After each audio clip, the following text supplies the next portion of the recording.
Good afternoon, everyone, and welcome to Protect Our Province on December 16, 2021. This will be our COVID-19 update in BC. My name is Dr. Lyne Filiatrault. I'm a retired emergency physician and a proud member of Protect Our Province BC. As you know, we are a grassroots initiative made up of physicians, nurses, health scientists, health policy specialists, and community advocates. We're working together to help the people of BC to stay informed by sharing accurate information about COVID-19 pandemic in BC and advocating for evidence-based policy. Our ultimate goal, like all of yours, is to end this pandemic. It's an honor today to be joined by Dr. Gosha Gasparovich. She is a developmental biologist from the University of Calgary. She's the co-founder of Zero COVID Canada, a member of POP Alberta, Protect Our Province Alberta, which was the inspiration for Protect Our Province BC and now Protect Our Province Quebec.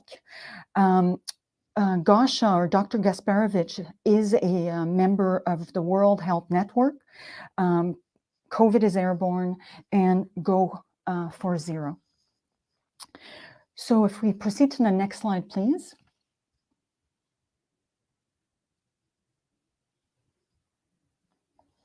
So before I dive into the topics, I'd like to first acknowledge that we are broadcasting from the ancestral, unceded, unsurrendered lands of close to 200 Indigenous nations. These lands that we call today British Columbia. We wish to acknowledge the more than 12,000 years history of stewardship and kinship of the first peoples of these lands. I today am joining you from New Westminster on the lands of the Quaquot Nation and the, let me pronounce this right, Alcomilam speaking people. I recognize that I'm a settler on their lands, and I thank them for being able to live, learn, and work on their lands.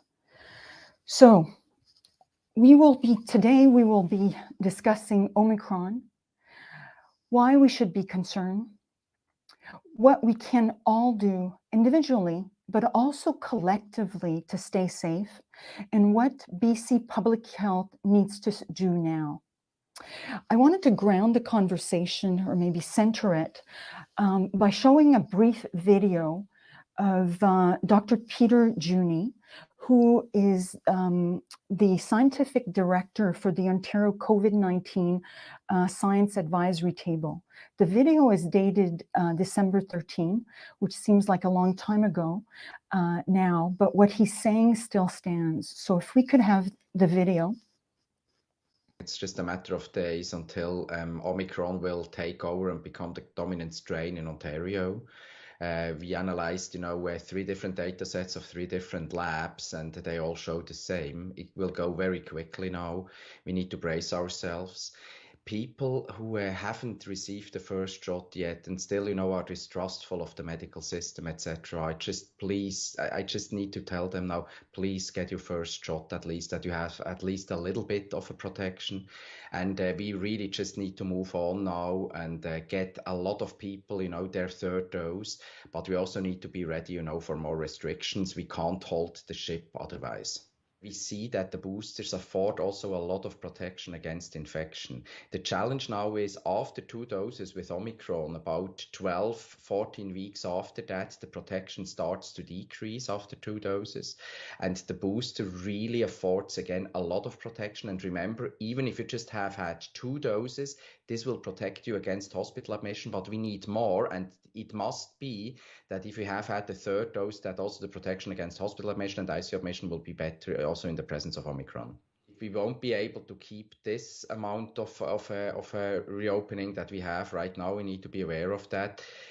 If we want to really avoid, even harsher restrictions, we need to react swiftly now and just, go back a little bit with our reopening, somewhere between the original step 3 and step 2, probably something like that relatively soon. People need to work from home. People try to stay just safe, relax, have your gatherings small, make sure you can get your third dose whenever is needed. It's all that, but it's really a challenging situation. Why? Because 2 doses don't afford protection against infection, meaning those who are unvaccinated out there do not have any protection from us who are vaccinated anymore. And there's a real danger that it will just rip through all the unvaccinated people, which then again, results in high numbers of admissions. So what we're hearing is Omicron, and maybe I could have the next slide, is Omicron is highly transmissible, and also that 2 doses are not enough to afford protection against breakthrough infection. The slide here shows you what's happening in Ontario. Their cases of COVID-19 are doubling essentially every 2.2 days. By the end of this week, every new case essentially will be Omicron. So today they reported 2,400 cases. Just to give you a comparison, yesterday they had 1,808 cases. So on a comparison week over week, the number of cases has increased by 88%. Next slide, please. So Omicron is highly transmissible. Now, what about evading vaccination? And that is what Peter Juni was getting at.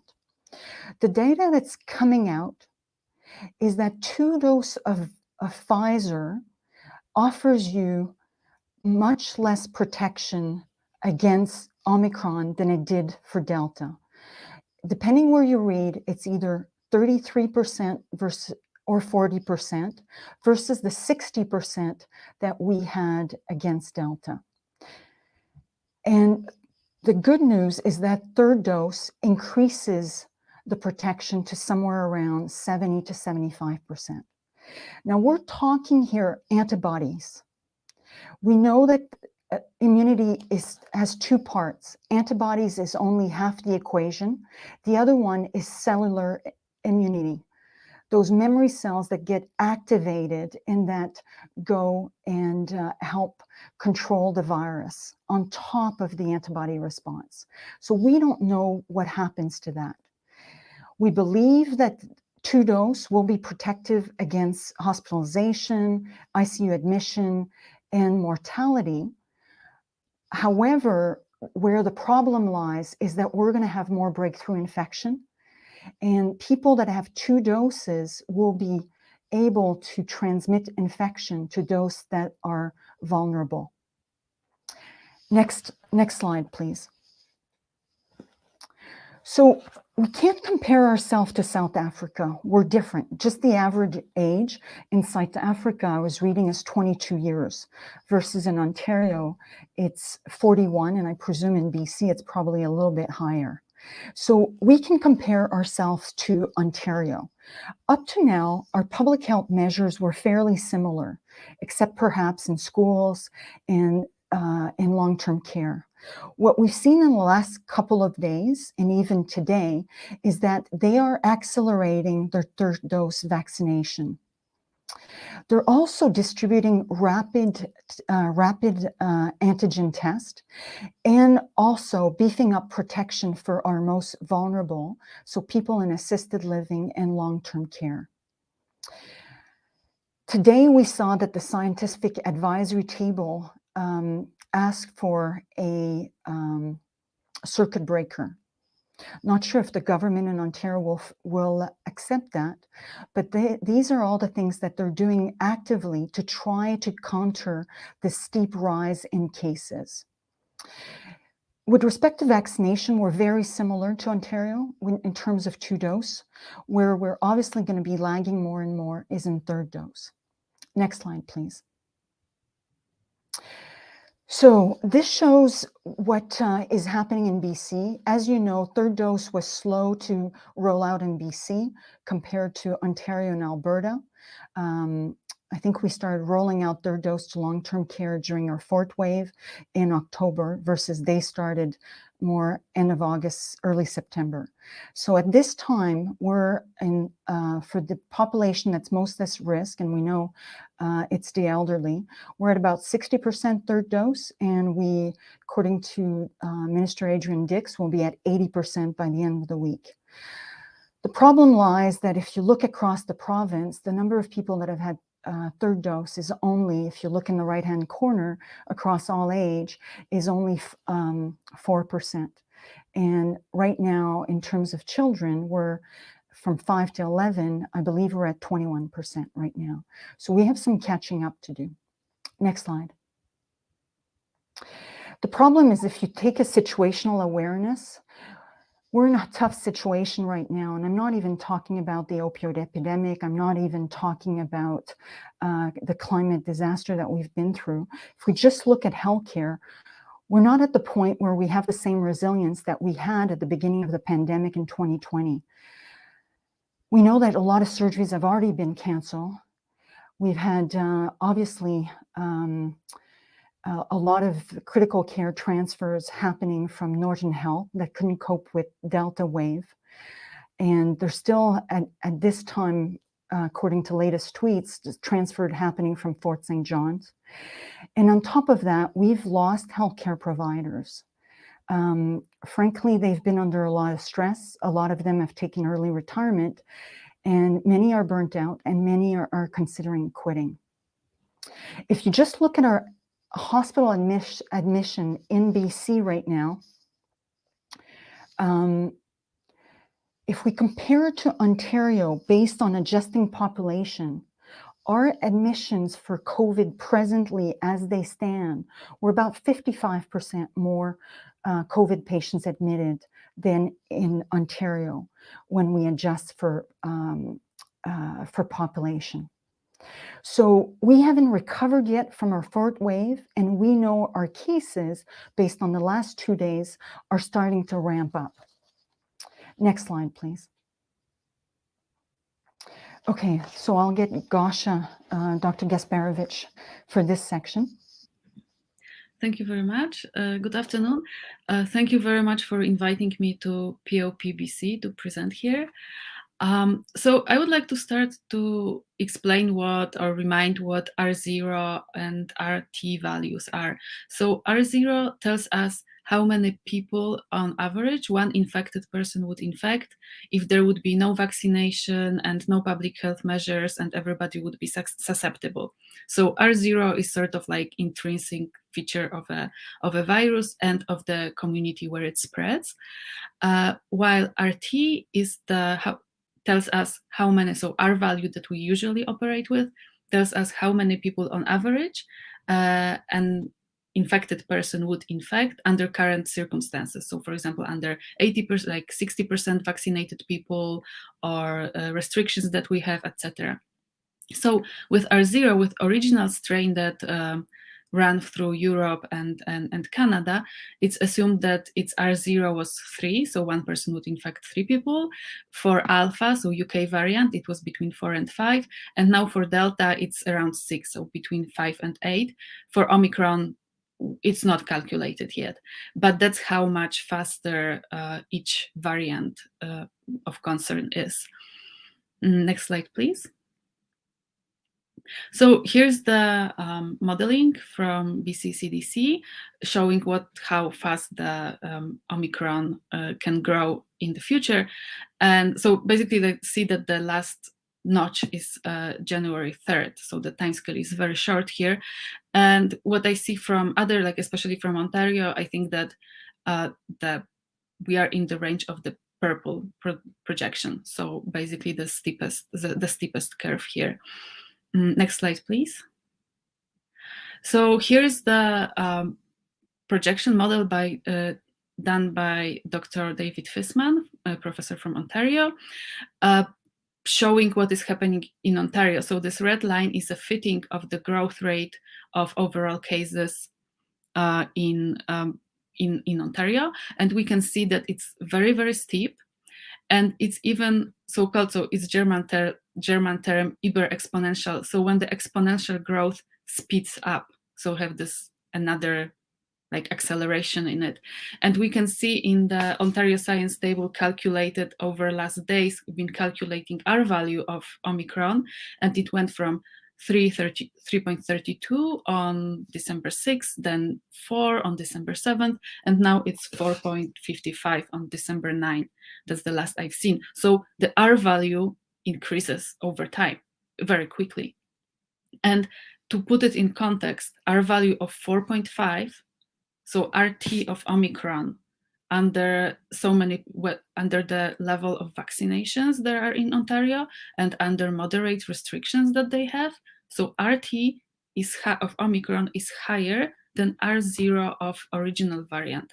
So original variant would spread, if we would have no restrictions, original variant, no vaccinations, original variant would spread slower than Omicron now does in a vaccinated population. So it's really dramatic.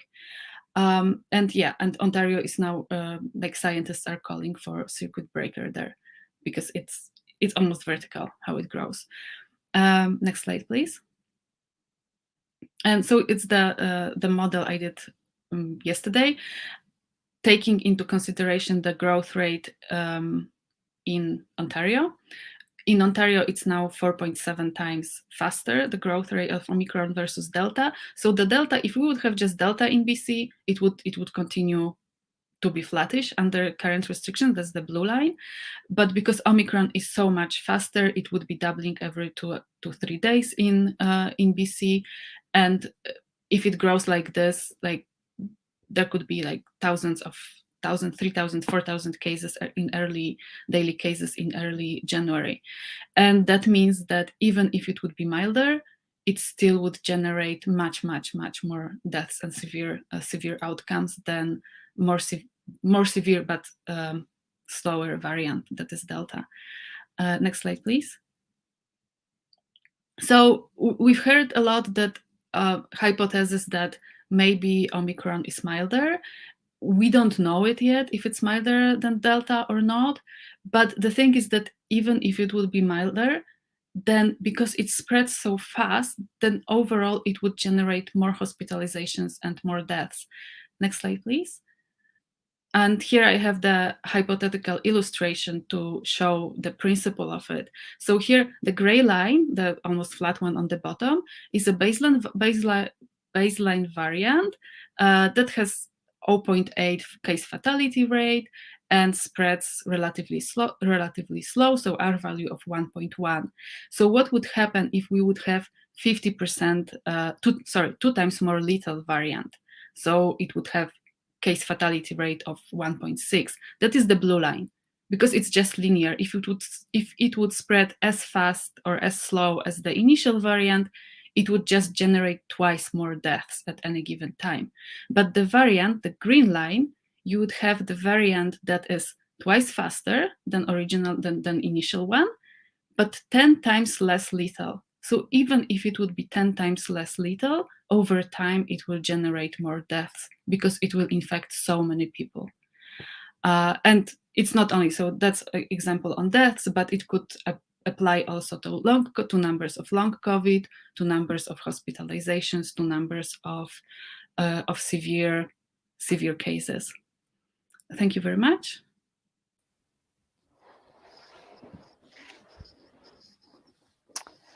Next slide.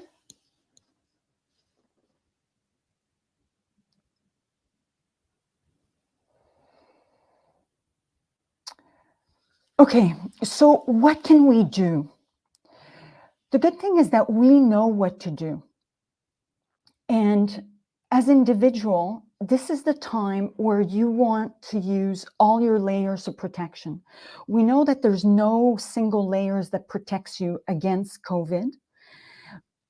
However, if you add as many as these layers as you can, you are more likely to avoid getting infected. However, you need to up your game. If you think about masks now's the time to improve the quality of your mask. Having a cloth mask is not good enough anymore. You want to have a higher grade filtration mask. Wearing your mask on your chin, having your nose sticking out, wearing a medical mask that doesn't fit and is bagging, like we call them on Twitter, the baggy blues, that's unacceptable right now if you want to stay safe and you want to keep others safe. Rapid antigen tests, I know there's been a big debacle about this. I would say if you can get access to them, do. It's going to be an equity issue, unfortunately, because the government's not providing them. But they're going to find that they're going to need rapid antigen test. If we have a variant that is more transmissible and that it grows exponentially, you're going to want to know if you have the variant so that you don't expose your family. So testing before gathering is going to be important, and testing frequently will also be important, because as soon as you know you're infected, you're going to want to isolate from the rest of your family and in order to keep people safe. And remember, it's more transmissible. So thinking how you're going to isolate in your household is probably important to think about that now. I was encouraged and I must say relieved that finally the advisor for the scientific table today in Ontario uttered that COVID or SARS-CoV-2 is airborne. So basically, by breathing, we are releasing the virus. So we need to we need to clean the air and use ventilation, and we need to use filtration now in all our public spaces. We need to educate business to understand that plexiglass are not magic, and hygiene is not the way to go right now. Yes, it's important, but we've paid too much attention to cleaning and not enough to cleaning the air and filtering. So that's what needs to happen. And you can do that as well when you're gathering over Christmas. Think about opening doors, opening windows. If you have HEPA filters, by all means, use them. Fans in the bathroom, all of these things that you can do. The more people breathing in the same room means there's more possibility that somebody is releasing the virus. So you want to keep your numbers really, really small. I would say right now you want to limit your contacts as much as possible, and certainly big events. Right now, where you don't know who's unvaccinated and there's no policing of mask wearing, are certainly not a great idea. And as soon as you're eligible, get the third dose, and certainly use the holidays to have some empathic conversation based on listening to what the fears are for your loved ones, and try to convince as many people as you can to get vaccinated. It's going to be really essential that we do that now. Okay, next slide. This was from the scientific advisory table, and it's essentially a very good graph of what you need to do. Next slide. So, in summary, we have a lot more knowledge right now. With Delta, we know where there were fires. We know that long-term care are at risk. If we continue not to address poor ventilation, no air filtration, and we don't give healthcare workers N95, we're going to keep having a lot of cases in long-term care. So right now is the time to bolster our defense in long-term care. It's going to be the time to use rapid tests, as Ontario is doing, to prevent anybody coming in and unknowingly bringing Omicron. So we want to stop Omicron at the door of all the vulnerable places. So by rapid testing, that's one way we can do that, by ensuring that visitors and workers have good fit masks and high quality. And in the setting of long-term care, finally addressing ventilation and air filtration to the standards that were released in April 2020 by the ASHRAE organization. Again, these were released in April 2020. Yes, ramp up booster as much as we can, mimic what's happening in Ontario. And in addition, we need to massively increase our testing. And we need to realize that people spread COVID when they're asymptomatic. So getting a test 5 days after or 3 days after I develop symptoms doesn't help. I can infect a lot of people beforehand. I'll let you read the rest. Let's move to the next slide, the final slide. So, aerosol transmission. Yes, breathing releases the virus. We transmit when we have no symptoms. In fact, 60% of transmission is when we're asymptomatic. So let's test before we get symptoms so we can stop the chains as soon as possible. And then we need to think right now how we're going to isolate. We saw that with the Gamma in Whistler. All the essential workers living in congregate settings were way more likely to all get infected. In Fraser, in the third wave, same thing. Multi-generational housing with essential workers. It was very hard to isolate. How are we going to do that now with this variant that is more transmissible? So those are all things that we need to think about, and we certainly need to support people not coming into work when they're sick, and we need to support them to stay home and stay safe. Final slide. I'll let you read that. So we have the power. We as the community are the team for public health, and this is our role, and now's the time to act. Next slide. Okay, thank you. So we'll bring back Dr. Gasparovich, and we'll take questions.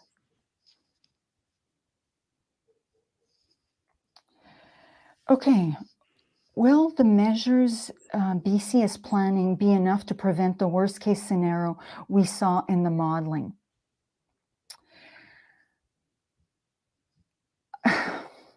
I'm not sure I need to even answer this question. The reality is that if we base it on what's been happening the last several waves, we've always been 2 steps behind. So now's the time that we need to be 2 steps ahead. And in fact, I think what's happening in Ontario right now should be what we should be looking at in terms of our response. And we should be using our advantage, our time advantage, to start acting now. I think the challenge, and I appreciate that Minister Dix didn't answer the reporter's question yesterday, is that everybody's tired with COVID right now. And frankly, I think that public health, just like healthcare workers, are probably overstretched, and many are probably burnt out as well. So I think delaying because we want to have as normal as possible Christmas is probably not the right thing to do, because the more we delay with this exponential growth, the harder it's going to be to control and the worse off we're going to be. But again, we don't need public health to do a lot of these things. We can already limit our contacts, and we can also educate our loved ones and friends what they need to do to stay safe. So there's a lot of things that are within our control. The game plan should be to stay safe until we get the 3rd dose to as many people as we can in BC. Dr. Gasparovich, anything to add? Yes, I totally agree with that. I couldn't verse it better. Just one more thing, so we can help ourselves, but we should also try to advocate as much as possible towards the government to do their part of the equation, because as individuals we can do a lot, but there are limits to what we can do. Like essential worker who has to go to work to pay the bills cannot do much without the support. So people should have support to keep their kids at home, to be able not to go to work when they test positive or when they are contacts of positive cases. And for this, we need the government to step up, because they have the tools. They also have the tools to mandate certain things. They have the tools to clean the air. They have the tools to mandate high quality respirators, not baggy blues masks, but the real respirators that protect against airborne transmission, to give them for free to people, to give for free the rapid tests. That's all what leaders can do. And what public health can do. Public health can educate people, can educate on airborne transmission, and that's their duty to do. Because we as advocates, we can do as much as we can to educate our dentists, our like taxi drivers, our friends. But if it would come from the top, who are present like every second day or at least once a week at the pressers and have so much audience. So imagine a public health official saying it's airborne and that's how you can protect yourself. It has so much more power. So I would really ramp up advocacy too. Mm-hmm. Thank you. In January, post-secondary students in BC will go back to in-person learning. What measures need to be taken to prevent widespread Omicron transmission in classrooms? And the question is from Brishti Basu, Capital Daily. Thank you, Brishti. That's a really important question. You know, right now, our goal should be to keep our cases as low as possible, to make sure that when we reopen in January, we're starting at the lowest case number possible. In the meantime, we should use the time that we have right now to go through schools and look at what is the ventilation. It's still not clear whether there's been the right filters put in place in schools. We know now that those filters have to be what's called MERV 13 or greater. We know that we need to assess the ventilation across the school so that there's enough air exchange, similar to what happens on plane, so that we're taking a lot of the outside air as opposed to filtering the same air. And where we can't do that, we need to add HEPA filters. One of the things that I'd love to see in schools as well is to have PCO2 monitors in each classroom.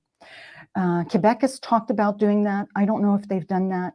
The PCO2 monitor tells you how much exhaled air there is in the room, and the higher the number, the more you're rebreathing somebody's air, and you want to keep that number under 800. And as soon as you see the number go up, you need to be doing something, opening windows, opening doors, taking a break, going out, all of these things. So right now, over the holiday break, that's what I'd love to have done. And frankly, they need to do a way better contact tracing. I think I'll take a moment to thank the mothers for COVID school trackers, but really learning about an exposure 5 days or 10 days after the event, or not learning about it soon enough, is really not helpful. And if you have a highly transmissible virus, you need to know as soon as possible. And I'd add, obviously, the rapid test to help both know where we're at in terms of cases coming in. So standard testing at the school before the virus comes in. And then once there's been an exposure, testing for the kids to stay and testing frequently. So we're going to need a lot of tests. Anything to add, Dr. Gasparovich? Just this rapid test that they should be done daily on every kid. It's like Great Britain was doing, that to prevent the undetected asymptomatic spread.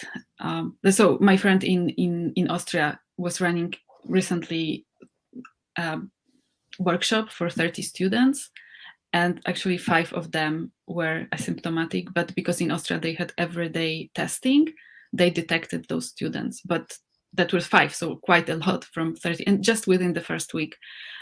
So that helped them prevent the spread to the rest of the group. So that's really important. So there's just to finish on this, one of the things that I find with BC is we have this jurisdictional exceptionalism. It's a phrase that's been coined by Dr. Joe Vipin. And basically we need to look at what's working elsewhere, and we need to adapt and adopt it and bring it here. There are people that are leading the way, and I've said that repeatedly. Nova Scotia is nailing it out of the park in Canada, and there's other jurisdiction in the world that we need to look at what they're doing and shamelessly stealing their best procedures and adapting them to our local context. Okay, next question. Will people who are deemed clinically extremely vulnerable need a 4th dose of vaccine to be considered fully immunized? Brishti Basu, Capital Daily. The short answer is yes. I can tell you, I'm one of these people, and I expect that I'm going to get another dose in a certain period of time. And the other thing that you're not asking here is what is fully vaccinated, right? If 2 doses of the vaccine don't seem to be enough against Omicron, fully vaccinated right now looks like it's 3 doses. So our vaccine passport will probably need to be rethought of in the face of Omicron. Next slide, or next question.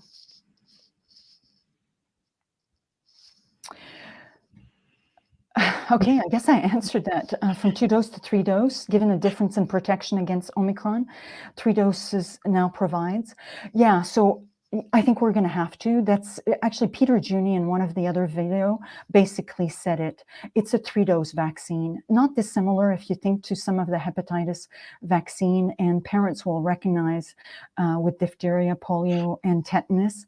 They're not 2-dose vaccine, but really many dose vaccine. So it looks like for now, at least, until things change again, that we're looking at 3-dose vaccine. Now, I don't want people to misunderstand.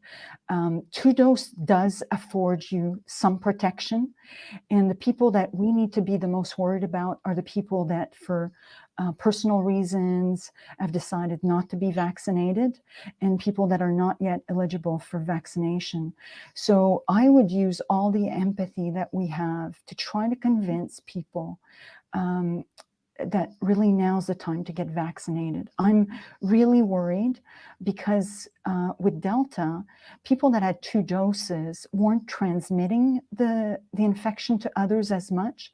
But now with Omicron, it looks like we're going to be able to transmit to the non-vaccinated.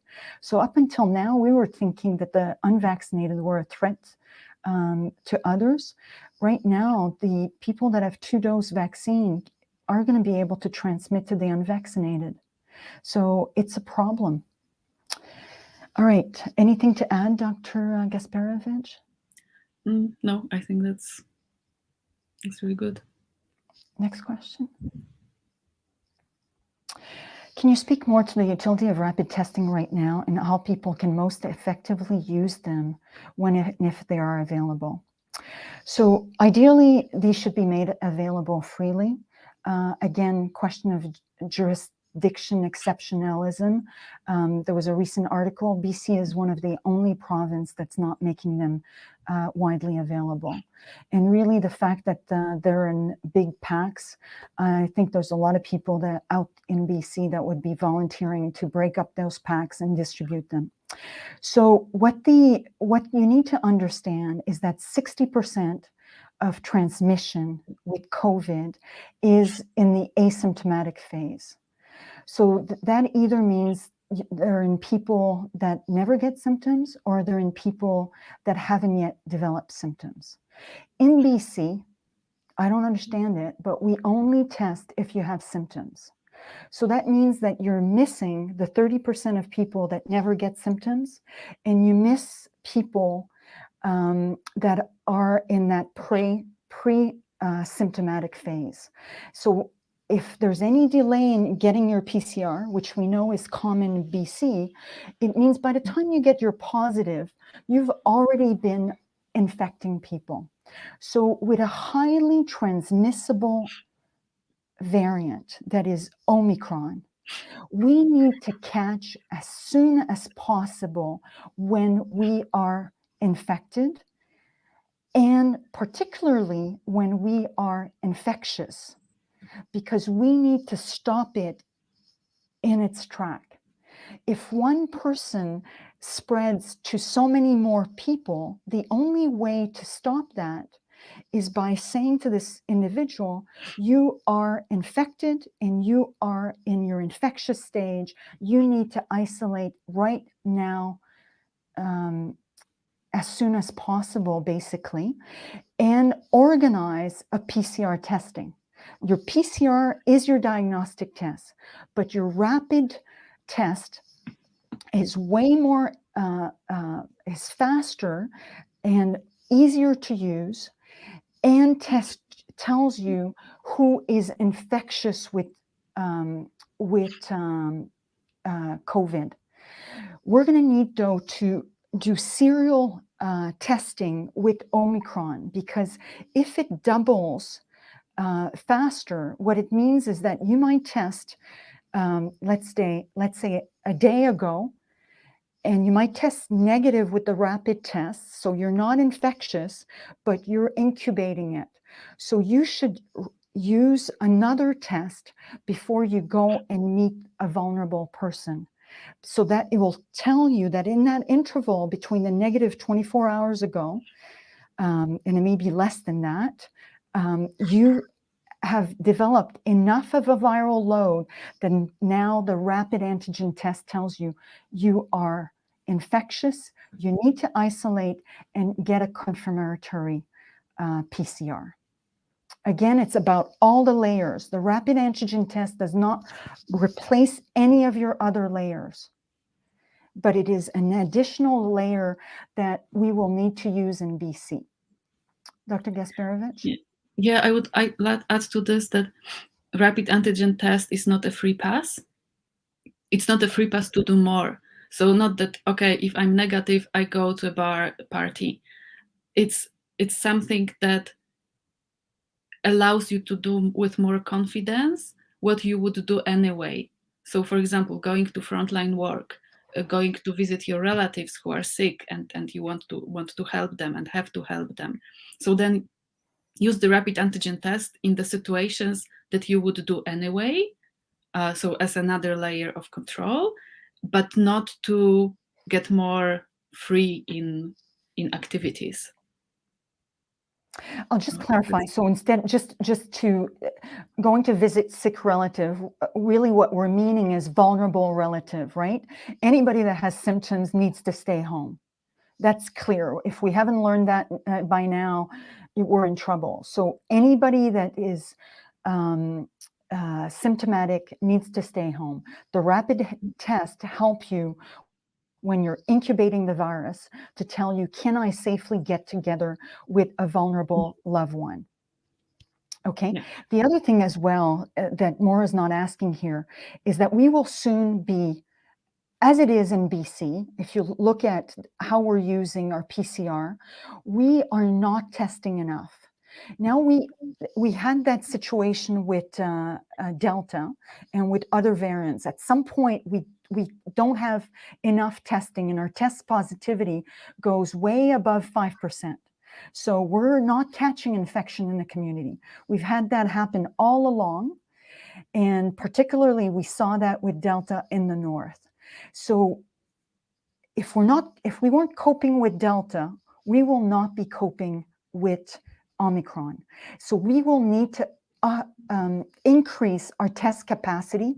And the only way we can do that is by ramping up now the number of sites that offer PCR and the number of labs that do the testing, as well as all the kits that you need. Because if everybody's doing that, we're going to run out of swabs, we're going to run out of reagent and whatnot. So one of the backup solution is going to be rapid antigen test. Anything to add, Dr. Gasparovich? No. Okay, next question. Are vaccinated people...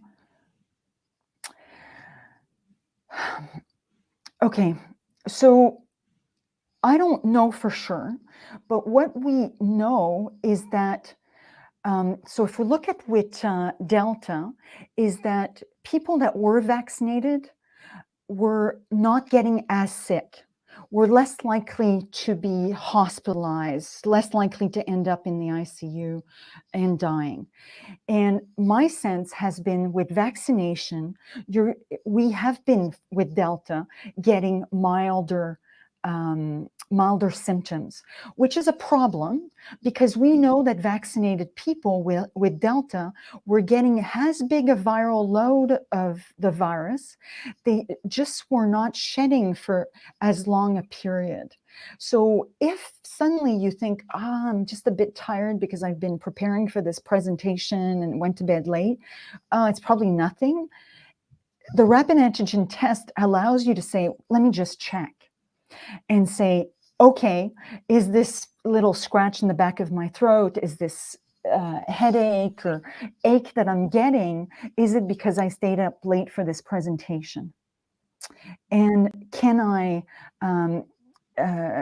reassure myself that I'm not infectious? I could still be infected and just be at a low viral load, but am I infectious or not? So my sense is yes. I think it's probably going to be the sense of Omicron, but I don't know a full answer. I'm not sure if I'm doing a great job here. Dr. Gasparovich, can you help me? I think you said it very good, very well. Yeah. Mm-hmm. So at the end, I would like just to come back to some previous question about the focus on Delta in BC, that the Delta is most concerning now and so on. But okay, so there is that what works for Delta will also decrease the spread, slow the spread of Omicron. It won't be as effective for Omicron as it is for Delta, but it is, if we do everything that will work for Omicron, we will basically stamp out Delta. So fighting Omicron is not taking anything away from the fight against Delta. So, but sometimes politicians can just put it into kind of strange narrative, making it as it's either or. And okay, we don't see yet this exponential growth, like this strong growth in BC as we see in Ontario, but it's a matter of days. If it is already present, it will, and there are conditions to grow, it will grow. It's like you can think about it like having a melanoma mole on your skin. If you don't do something about it, it will start metastasizing. That's it. If it's present, it will grow.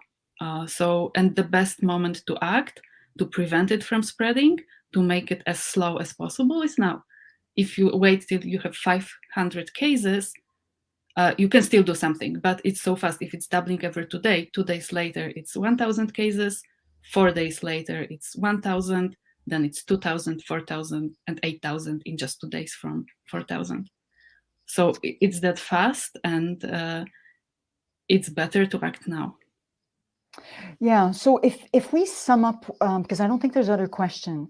So basically what Omicron is going to do, if we look at the way we have been struggling with Delta and with all the previous wave, is just going to make all the things that we're not doing well now worse. So if I had to say one thing right now, is do all your layers of protection, bolster them up, do them in the best way positive, and add layers where you can. Don't wait on public health in BC to tell you what to do. You already know what to do. And then as a system, we need to put pressure that this is an airborne transmitted virus. When we breathe, we are sharing viruses.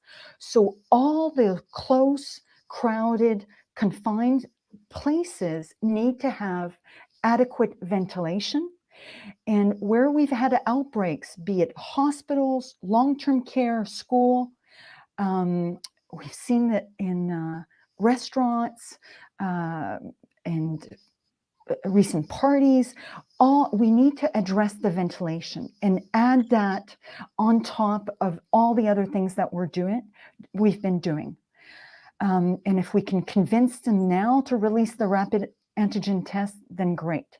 So the goal, I would say, is that let's keep ourselves safe, not to add to the already burdened healthcare system. And let's allow time so that we can ramp up the capacity and push government to ramp up the capacity for third dose now. So that would be pretty much what I think we're trying to say here. Anything else, Dr. Gasparovich? No, thank you. Okay, so we wanted to end on a video. So I hope you can stay for this video because it's a little bit of a contrast with what's happening and being said in Nova Scotia, and I think you'll appreciate it. So thank you, everyone. And I also want to say that to put on this presentation is a lot of behind the work scene. And I want to give a shout out to my team at Protect Our Province, BC. Thank you very much. While our cases remain low, there is still COVID activity, especially in HRM. And our testing numbers are not as high as I'd like. I know I sound like a broken record, but testing is critical over the next number of weeks. The more you're out and the more contacts you have, the more often you need to get tested, even if you've had one dose of vaccine. And I heard again today, many people are misunderstanding that they no longer should get tested if they've had one dose of vaccine. That is incorrect. Even if you've had one dose of vaccine, you can still carry the virus and transmit it. So we need people to continue to get tested. While we've stopped recommending general asymptomatic testing a while ago, we recognize it's another way to keep gathering safe over the holidays. So we'll be doing an extra push to make more rapid tests available across the province this month. We're just working on some final details, but there'll be more information coming in the days ahead. In the meantime, you can get rapid tests from pop-up sites and mobile units in communities where cases are higher. And the locations and details are on the Nova Scotia Health Authority website. Incoming travelers can get tests at the airport. And we are starting to distribute more test kits to public school children under 12 this week. If people remember, we did an initial round of sending test kits home for elementary age kids, and we're doing a second distribution this week of test kits.